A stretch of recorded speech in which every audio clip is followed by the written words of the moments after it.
Great. Well, good morning, and thank you for asking me to come and speak at this STEPS Symposium. I've not got a proper set of PowerPoint slides, not to rival Bob Watson, but I've got a few images that I hope will kind of get us to focus on what some of the challenges of reaching global agreement on key factors might be. The whole MDG, SDG debate for IIED, the International Institute for Environment and Development, really brings to the fore the sorts of issues that we've been talking about and concerned with since IIED's foundation just over 40 years ago. It also brings to the fore the two things that we really care about, which is getting a global debate going on these issues that listens to and makes real progress on the ground. So that local-global interconnection is key. I'm sorry not to have been here yesterday, judging by the buzz. It was clearly a really good time.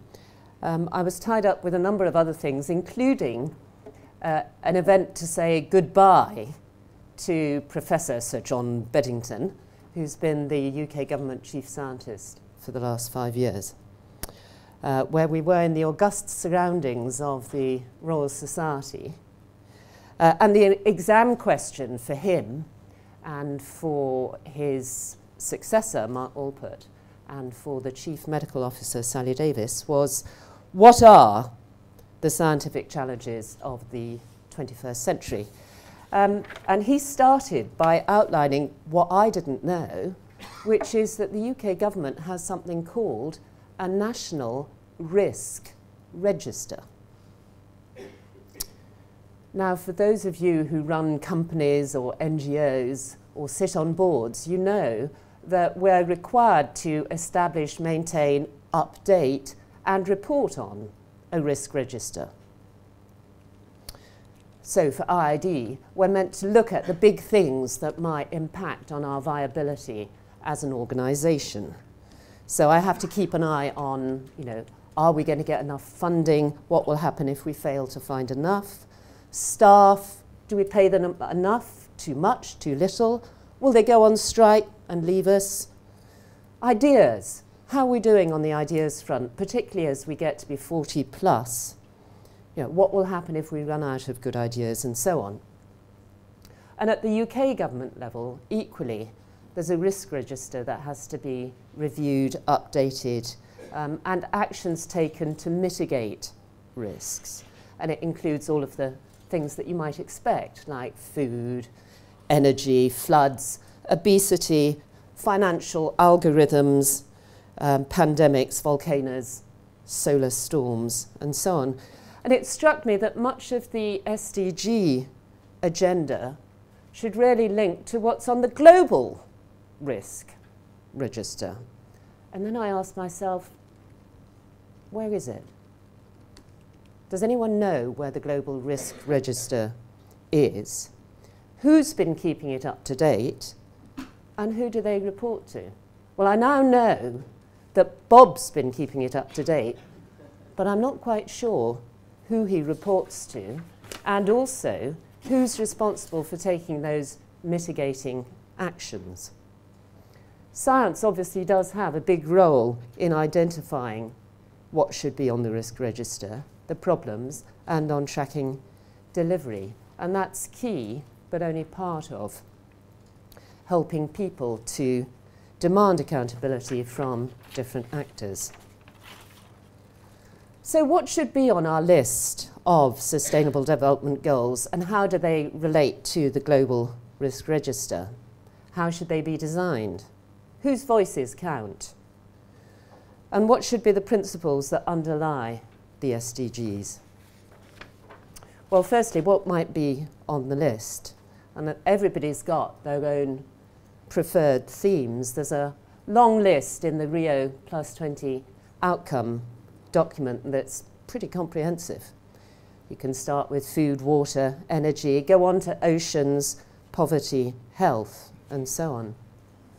a number of people have been saying, well, let's try and get away from that kind of theme-based selection. Let's think about some of the cross-cutting issues that have to be there, like accountability. And if we want accountability, we need metrics and measurement. What about inequality? And should we try and add some areas that have been very much forgotten about? Energy is obviously one of those. What about urban?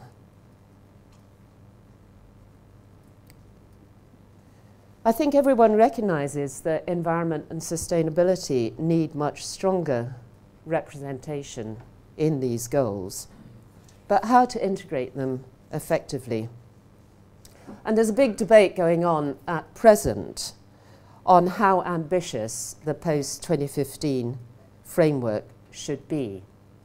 We hear from some people, why don't we just do something pragmatic? What about MDGs Mark II?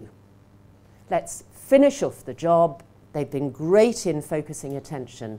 Let's just try and make sure that, you know, instead of achieving them all by 2015, we can go for achieving them all by 2020 or maybe 2025. And I get a sense from the high-level panel that that's a bit the space they're occupying. I don't know how many of you were sent Bill Gates' annual newsletter on how he sees the world, and I don't think I was the only one. But what he says is, let's not risk achieving the MDGs by putting too much other stuff in there, which is a bit more contentious. Let's not open up too many big questions. You know, and I can understand, but is this not our opportunity to open up those big questions? At the moment, there's also quite a lot of discussion about how they should be designed, and in particular, how they should relate to a number of other processes. And there are four other processes. I mean, there are four processes underway at the moment, which I would like to see bound together in a much stronger single strand. The first one, as Adrian mentioned, is the UN Secretary-General's high-level panel, where we are graced with our Prime Minister as a co-chair, which is meant to report to the UN General Assembly in September of this year.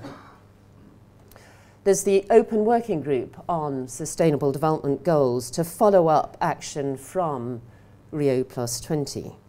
And I'm delighted to hear that Bob Watson is representing the UK and sharing his seat with Australia and the Netherlands. Should be a funny sight. But we also need to see how we can bring in these other two strands that are absolutely key to some of our global architecture. The first of which, of course, is the UNFCCC, which is the climate change negotiations, which, despite having had a traumatic and difficult moment in Copenhagen back in 2009, is now inching its way back on track to have COP21 in Paris in 2015. So how on earth do we manage to get consistency, congruence between MDGs, SDGs, high-level panel, UNFCCC, and also with the fourth of these lines, which is what a lot of business is talking about, which is green economy. What we want is a green economy. And they've got multiple ideas about what that means, but it's generated some real resonance, not only in the business community, but actually also in a large number of other contexts. We're having conversations with a lot of governments, particularly in low-income countries, about what a green economy could bring to those countries.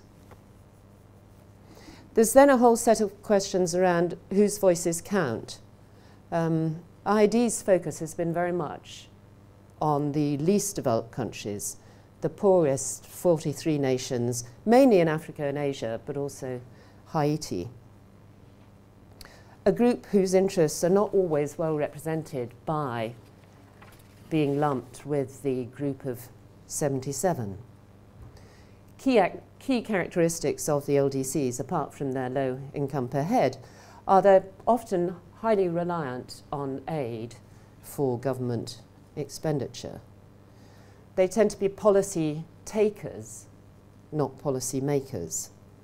So there's a real asymmetry within the global architecture. They're often highly dependent on natural resources, on natural assets, and have been most badly hit by climate change, yet having had very little responsibility for greenhouse gas emissions. On the high-level panel of 24, is it? Guess how many LDC representatives there are? Any guess? One.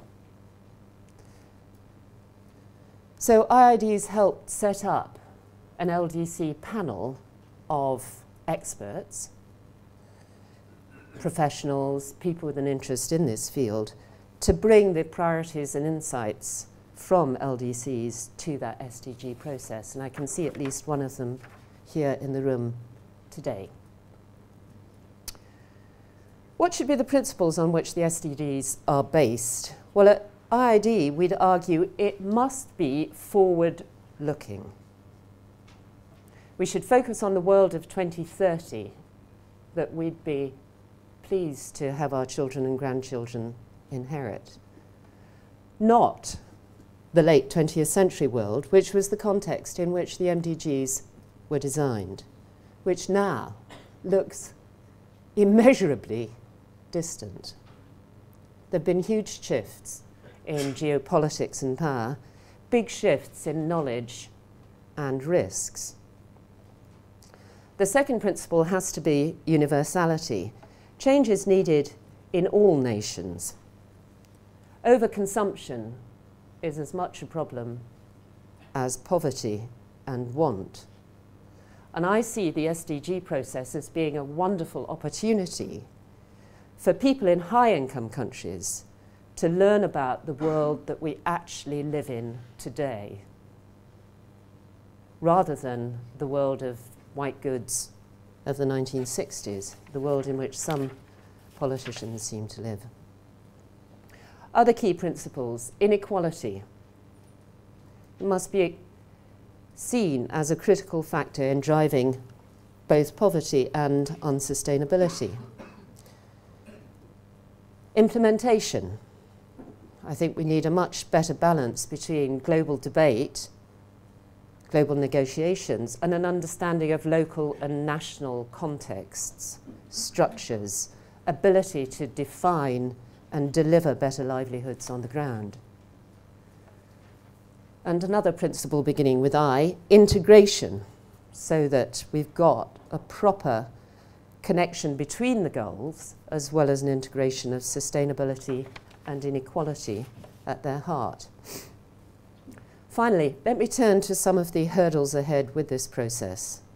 Well, as I say, going back to the rope image, this separation between MDGs and SDGs is a problem.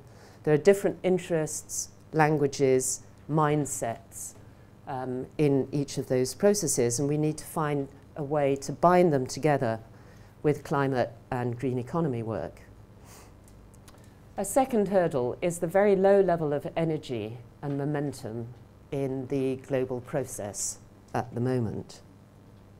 As we saw, most famously with COP15, but equally actually with Rio+20, a real disappointment in terms of the level of high political interest and engagement,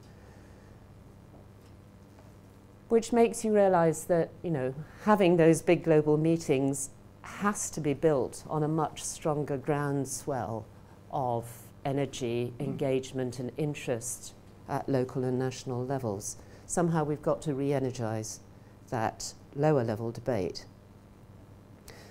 Third, how do we try and establish much stronger accountability into the commitments made? Metrics and measurement are part of that. Political process is another part. How do we try and encourage much stronger political leadership in this field? We've got endless examples of short-term political game playing, and that's not just in the UK, though we exhibit that in spades. And that really hurts, as we were hearing before the break. It hurts establishing clear, certain, long-term policy directions without which it's very difficult, nay impossible, for business to plan. Much has been made of the importance of the private sector and its leadership on sustainability. Paul Polman from Unilever has been flagged again and again, along with WBCSD, as being a champion for the private sector in sustainability, and it's great. But as we've seen from the uncut tax campaign, many parts of the private sector are essentially free-riding on the collectively provided public institutions and public goods provided by the state. And I'd like to see how we can re-energize the political space and see a stronger appetite for rebalancing that public-private relationship after decades of market fundamentalism and attacks on regulation and public sector effectiveness.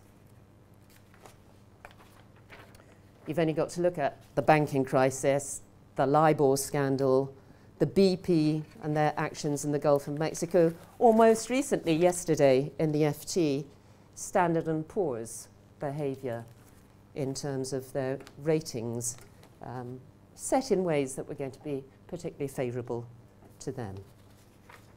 So, to conclude, I've got more questions than answers. Do we have a global risk register? What's on it? Is it a good basis for designing the SDGs? Who's responsible for updating it? Oh, we've got an answer on that now. But who is responsible for mitigating the risks, and how do we hold them accountable? Thank you.